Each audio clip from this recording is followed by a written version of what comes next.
Welcome to another edition of Tailgate Talk. Coming to you today from Canada, from a historic region here. We'll mention where we are here in a little bit, but a couple of guys I've known for a number of years, Ryan Fazekas and Steve Zizulik, collectively known as Dive Detecting. Maybe for starters, how long you guys been detecting, and why'd you get into this crazy sport? Yeah, personally, I've been detecting for about 30 years. I started out young and mostly did, parks and fields and stuff like that. And then as I got into it a little bit more, started doing the water stuff and got hooked on, that. So then obviously got certified in diving just to get out deeper and to get some of those better targets. And that's where I've been. Yeah, and I probably started about 15, maybe a little longer, years ago on land. And I used to really like going on land. Like, I loved it. In places just like we're at today, because we're in a great area of Canada for a lot of wars and that kind of thing. So there's a lot of stuff in the ground, and you really get addicted to it pretty quickly. Yeah, we're just across from New York, basically, not too far from Niagara Falls. So you got War of 1812 history. You guys have found some really rare early American buttons and coins, Spanish, British stuff, right? Yeah, absolutely. Going back, Rev War stuff. Everybody was here at some point. A lot of people traveled through, and then, like you said, the close vicinity to New York and that. There's over the years, so many people have traveled through here and lost stuff, so it's a great spot. Yeah, I mean, but these guys are primarily known, at least more recently, for their diving work, and they've done some spectacular recoveries. Steve's been seen on Oak Island. You guys have, done books and articles and all kind of stuff. Tell us a little bit about the diving and what attracts you to that, and what you're finding underwater that's so cool. I think the best way to describe it, Steve, is when we went from land into the water, it's like the difference between black and white and color TV. Oh, yeah. That's really what it's like. Like, you're on land, and yeah, we find hot plates, we find all kinds of stuff, which is phenomenal. But when you get in the water, it completely changes. That's when everything goes up. When the gold count goes up, the jewelry count goes up. And also, there's another thing that we do. We ring find. Yeah. So we also will be hired or acquired by people globally to go and find jewelry or anything that's really has been handed down to people and they've lost it. Something significant they really want found, and you guys will go do the recovery for them. Yeah, absolutely.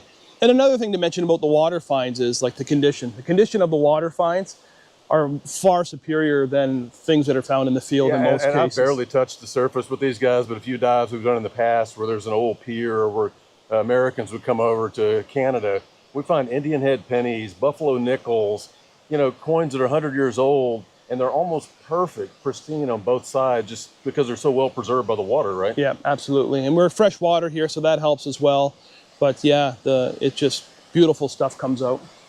So upcoming, dive detecting, you've been doing this for a while, but you guys are kind of launching a new platform, new social media stuff. What's going on with that?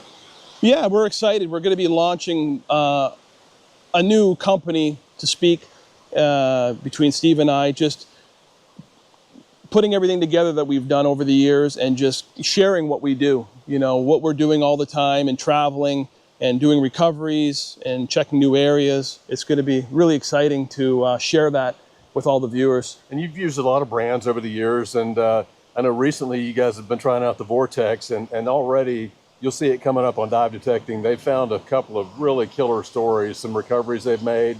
Not to give it away, but you've done pretty well so far in a short time with that machine, right?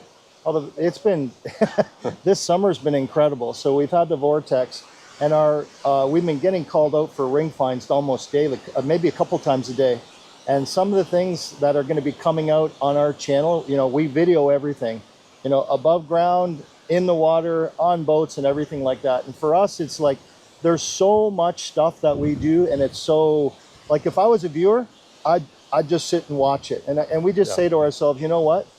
There's just too much stuff to enjoy, and like just phenomenal things that are happening, not to share it with everybody. Right. So that's what we really want to do. We want to launch this channel for everybody. There's lots of channels out there, but we think ours is really kind of a bit different from everybody else's. We've been doing it for so long, and we've got so much video that we've done, and we really think it's time to share with people.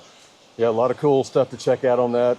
Ryan, anything you want to say in summary for people thinking about getting into water hunting? It's a little different than land, I guess, right? Yeah, it's one of those things that you don't have to get in. You know, some people are nervous of the water. They're maybe not certified for diving, but you don't need to go in full. You know, you can start with just shallow water, walking in shallow water, or a lot of times Steve and I will do snorkeling and Just shallow right off water the hunting. beach out there, Right find the off the jewelry. beach, you know, do something, you know, you don't want to get out of your comfort zone, make sure that you're comfortable in the water. But yeah, there's so much great stuff to be found, whether you're at local beaches or if you're away on vacation. It's nice to bring a detector with you and, you know, get in the water for a little bit just to, you know, try your luck at finding something on your vacation even. Absolutely. Anything you want to say in summary, Steve? Or? I think he really summed it up. Like Yeah. I say, you know, I think we're, you know, about as excited as you can be about the launch of this channel. We're excited to you know, be using the Garrett product along with it, and yeah, it's going to create some pretty interesting moments that people will really enjoy. Well, no doubt. Well, thanks, Steve. Good seeing you again Yeah, as nice to always. see you. Ryan, Thanks it's been a for coming to see pleasure. us. Appreciate it. Another little quick tailgate talk. Dive detecting. Check them out. We'll put some links on this. Until then, we'll see you next time.